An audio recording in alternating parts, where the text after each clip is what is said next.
Hey, woke up on a Sunday morning in Fort Worth, Texas, and I drove 2 hours to get a burger to meet with this young man, AJ. We had a funny way we met. I think he was selling his platform. Yeah. We started talking, and I would say something off the top of my head, and he said, "Wait a minute," he had to write it down. And we had several more conversations. And we kind of connected. I told him about my life and told him about, how I got to where I am today. It wasn't on a winning streak. I unashamedly say I'm probably one of the few people you'll ever meet in your life or read about or know about that's been in the back of a police car twice in the same day and recognized by Harvard. The funny thing, people would ask me, "Oh, what were you doing to get in the back of a police car twice in one day?" That's easy. The fool should have been asking me, "What did I do to get recognized by Harvard?" That's the hard thing. AJ and I chatted, and he's introspective, he's probing. And when I finally met him, he came to Texas for a jiu-jitsu competition. And I admire that because I like it when people from our culture do different. Everybody can play basketball and football, but let's do different things. So I had a lot of admiration for him. And when he told me he was coming to Texas, it was incumbent upon me to spend time with him and see him, because this talking, mentoring type thing, I take it really serious because I always want to make sure that the Spirit leads me, that I say and do the right thing, because I always tell people, I'll never tell you what to do. I sure in hell tell you what not to do, because I got that one down. And I always, I'm a big reader, and I brought this book. It's kind of worn. It's called, about John Maxwell. I got several of them. It's called Thinking for a Change. And in the inside of the book, I always say, men, listen, people from our culture, we have scorecards. One group of people in our culture, our scorecard are cars and clothes. Okay, not much. Another group of people in our culture, it's degrees and titles. Just because you make $70,000 a year, you're the vice president of Monkey Muck, don't impress me. But the third level is when you add value. This is what true success is to me. When you add value to the people you love and your community. I don't think I really became successful until I could make sure that my children and grandchildren never set foot on a public school campus. Never set foot on a public school campus. All y'all brothers out there buying those pre-owned used farm cars, and your kids going to Fort Worth ISD, Mansfield ISD, you better check yourself. Because my daughter turned down Harvard. My daughter turned down Yale. My daughter wouldn't even visit SMU and TCU because she was put in an environment where she could compete. That's what, in our culture, we don't like to compete, other than we playing basketball or spades or dominoes. That's the only time we want to, but today, people compete in the classroom. We compete in the business world. So we have to start competing in the classroom too. I told AJ that I'd written something in this book specifically for him as I was driving down. I drove 2 hours to get a burger in Hewitt, Texas. But I wanted to meet this young man. And maybe that I can tell him something, and one day he can tell another kid something that maybe spurs them on and maybe changes their life. I wrote, success is not measured in talk, degrees, or titles. Success is measured in the way you think and the size of your thinking. I remember when I only wanted to make $50,000 a year. And then I remember I was making $50,000 a day. Now my life is, and we all, like I said, with the pandemic and personal changes in my life, I've had to pivot on a dime. If you're a sports fan like me, I had to be like Earl Monroe. I'm gonna spin on you. You know, I'm gonna spin on your ass because you can't beat me. You know, people are funny with Black Lives Matter and everything. I've never been afraid of the police. I am afraid of them now. Even when I was doing wrong, I wasn't afraid of the police. Because I have this attitude that I have to win. We have to win. Being in second ain't no fun. And we have to stop accepting where we are. Stop accepting the police harassing us. Stop accepting your professor gave you a C and you know damn well you had an A. And when you don't get the bid, do an exit interview. Make them tell you why you didn't win it. Was it just price? Or what was it? You want to know why you didn't get it so you can become better. See, sometimes in losing, you win because you get better. Like I said, I failed my way to success. Back of the police car, learning disabilities. The best thing ever happened to me was losing everything. You know, like I tell people, being broke ain't that bad, it just ain't no fun. It's not fun at all. But you have to change your mindset, you know. I came down here to Hewitt, Texas. Thought I was coming to Waco, but we wound up in Hewitt. I wanted a burger. And instead of driving a Porsche, I drove a work pickup, logo pickup. Because what I've accomplished in life, nobody can take it away from me. I'm not here to impress anybody. But maybe God had me to meet this young man. And I have Eric in New York, and I have other men I talk to. Maybe I can make a difference in their life by them looking at mine. Like I said, I didn't get here on a winning streak. My father wasn't a member of the country club. Nobody in my family, well, I think my younger brother, I don't like golf. It takes too long. And I got a nice club. I got nice clubs and everything, but it takes too long. And I like to dress the part, but it's too hot. Anyway. So I'm not a member of the country club. But I just know that my life, somebody might look at it and say, and I'll tell you, if I can do it, anybody can. Bad grades, bad track record, there's nothing in my past that's glaring that says, oh, he's gonna be what's it in high school? Most likely to succeed. That wasn't me. And I remember the counselor at my high school telling me, when I won a basketball scholarship, telling me, oh Larry, what are you gonna major in college? And I told her business.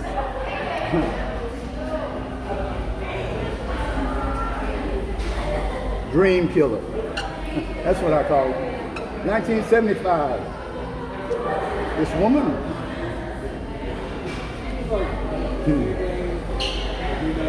went on to tell me how hard accounting was, how hard business was before I'd ever stepped on the campus.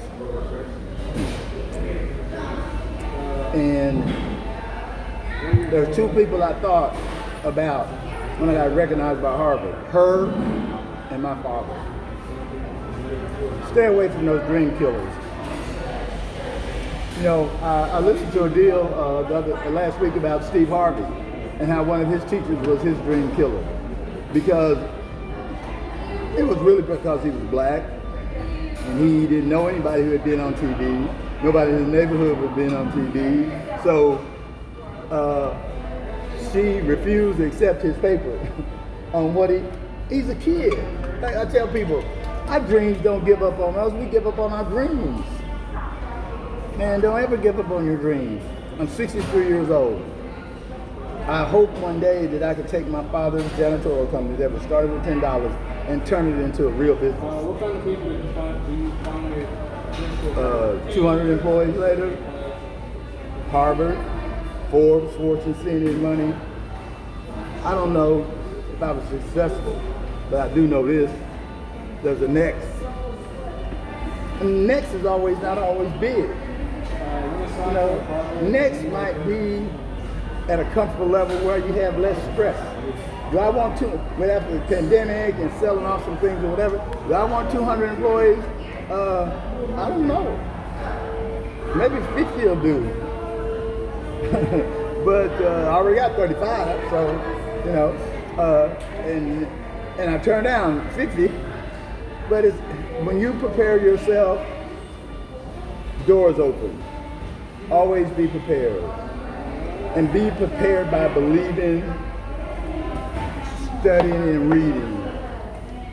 And study, you know, I study everybody from Bill Gates to Lil Wayne and Jay-Z to the Dalai Lama and Martin Luther King and Malcolm X and Tupac Shakur and Sojourner Truth. I studied them all because all of them have one thing in common. It's undying belief in their principles, their dreams, and their passions. That's the one thing they had in common. They might have got them there in different ways, but they never gave up. Some of them were willing to risk their lives. You know, I always ask people, what are you willing to die for? You know, I'm willing to die for my passion. I'm willing to die for my dream. Because I realized one day that if I don't get this, I would have never lived. I buried my brother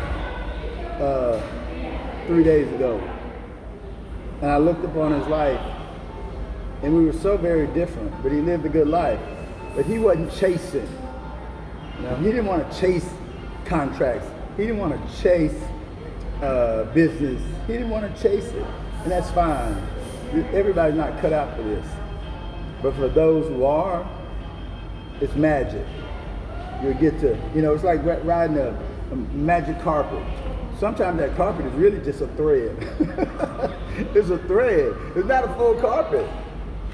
But it'll take you places that you never, chasing your dreams will take you places that you never thought possible. You never thought you'll come in the company of people. I've sat in the rooms with the guy, with Reid Hoffman from LinkedIn. Travis, whatever, from, I can't think of his last name, from Uber.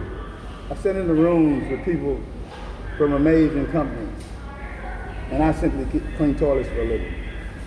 It's not what you do, it's how you do it. Like I told my man AJ, it's always the next. I don't care, I don't know if the next is 100,000 or 100 million. Go get yours. Somebody gonna be rich, might as well be us. Might as well be us. We live in these cultures where we're told what we can't be, what we can't do, and what we can't have. And why do we buy into it? Why do we buy into this mess? You know this. The defining moment of your life, this is what's going to happen. You're going to go from who you are today to who you are to become. That's the defining moment of your life. Who you are today and who you are to become. And if your quest, hey, like I said, I didn't get here on a winning streak. I'm pretty sure I got 2 women ex-wives that'll tell you he ain't perfect. But I got a few hundred workers that'll tell you he get down on the floor with a mop with me. I got workers that'll tell you I never paid them late. I have people that tell you I jump over the moon for them. At the end of the day, your desire is to be better. Be a better friend, be a better husband, wife, be a better teacher, That's the goal of living, to be better. You know, and hey, and if you do things right in business, what it may say, you know, money don't, you'll never have, I've never chased money. Money's chased me. From my neighborhood, sharing a bed with my two brothers, I've lived a dream life. Don't pinch me. I don't want to wake up yet. So, driving down here for 2 hours to eat a burger with this young man made my day. I was not only excited, I was exhilarated because I know I won't change the world. Yeah, you know, because if I was in this administration, all my buddies would have contracts. We might be getting investigated after the administration is over. But all of us would be multi-millionaires, just like his friends gonna be multi-millionaires. I wanna do it like they do it. Shoot. I don't like the copycat. Be an original. Live your best life. Chase your dreams like your life depends on it, because it does. And never, ever, ever compromise your principles, your goals and ambition. I remember a young man several years ago, he was hated. You know, like today, when you stand up for certain rights or what you think are unjust acts against you or a certain group. Well, this young man stood up because, you know, basically what he said, a Viet Cong had never called him a nigger. That's not a word I really use. And that man was the most hated person in this country. But when he died, he was more recognized than Santa Claus or Mickey Mouse. He was the most beloved figure on the planet. And that man was Muhammad Ali. But he didn't see why he should get shot at for some people that had never done anything to him. I think America needs to look at home. You know, I was telling AJ, he was laughing. I almost got in a fight with a guy over Black Lives Matter. Not that it was his phrasing of it. All lives matter to me. All lives matter, not just black lives, all lives matter. And when you lose somebody as recently as I have, it takes on a different meaning. But if you've never been, you've never had your car tore apart by the police, if you've never had a gun drawn on you by the police, if you've never watched a person get beat by the police, now I'm not talking about on TV, if you've never been arrested by the police unjustly, you don't know our experiences. You know, we have to tell our children, you can be the best. You have the best grades, the best paper, the best this, the best that, the best everything, and you still won't get it. That's a fact. So, in this life, it's just about being better and learning to navigate the highs and lows that we must deal with. But I'm just happy today that I got to meet a young man and visit with him to maybe share some of, not my wisdom, I don't really share wisdom, but there's some things I want to tell him. For example, to do the impossible, you must see the invisible. As a kid, my friends saw toilets. I saw skyscrapers. My friends saw working on the weekend. I saw living a life that they could never dream of. And every day I get up and go to work. Every day I put a pencil in my hand. I thank God for giving me the opportunity to chase this thing. Will I ever catch it? I don't know. But it's not about catching it. It's about chasing your dream and your passion. I think that's what life is all about. AJ, you got anything to say? This has been a crazy fucking journey, man. Talking to Mr. Kemp here. Like 6 months ago, I was just a teacher, not really doing it, trying to be average, just trying to get by, and took a gamble, took a chance on myself, and you start meeting people, you start interacting, you start learning, you grow, and you realize just life is a series of progression, a series of just, I don't know, going chasing what you're looking at. You know you're probably not going to ever catch it. There's no real thing of catching it. That's just a myth. It's just the idea that you have something you're always continually catching that keeps you moving. Yeah, like I told him, there's always the next. And the funny thing, what I enjoy so much, whether we're on the phone or in person, he's always taking notes. I don't know, and if he asked me repeat that, I probably forgot it. So he better write quick. But again, to all those people, whether it's business, or art, or music, there's only going to be one Lil Wayne, one Drake, one Patrick Mahomes. There's only be one of them. But maybe you can be the next. Maybe you can be the next Bob Johnson, or Robert Smith, or Jay-Z. Maybe you can be the next. But you're not gonna get there watching TV. You're gonna get there practicing your craft. A lot of those people, they're geniuses. If you study Lil Wayne, he's an absolute genius.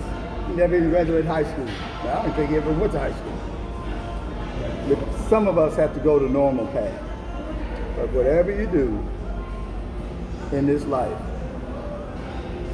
run from the dream killers, never compromise your passion, and live your life to the fullest. Because if you don't chase your dream, one day you'll realize that you never lived. And when they put me in a box, I know one thing they'll be able to say. That people that knew me knew I came this way. I just don't want to exist. I want to make a difference where and when I can, in the right spaces that I can, and the right people that I can. And I take what I do with AJ and Eric and other people extremely seriously, because what I might say to them or suggest to them, I want them to take it to heart. I don't offer any advice. I answer questions, and mostly questions about my life, and I'll tell them the way I handle things is differently than most people. I handle things with aggression. Most people, there's flight or fight. I just fight. I don't know how to run. So it's always funny when you're younger, and even today, people say, "Oh, the police are behind you." So what? I will not. I won't go there. But just to anybody out there on social media platforms, believe in your dreams, chase your dreams like your life depends on it, because it does. And you'll get to live a life that very, very few of us ever get to live. Well, God bless you. Appreciate taking the time listening and watching it. Yeah. Go ahead. Yeah, right there. Yeah. Post it.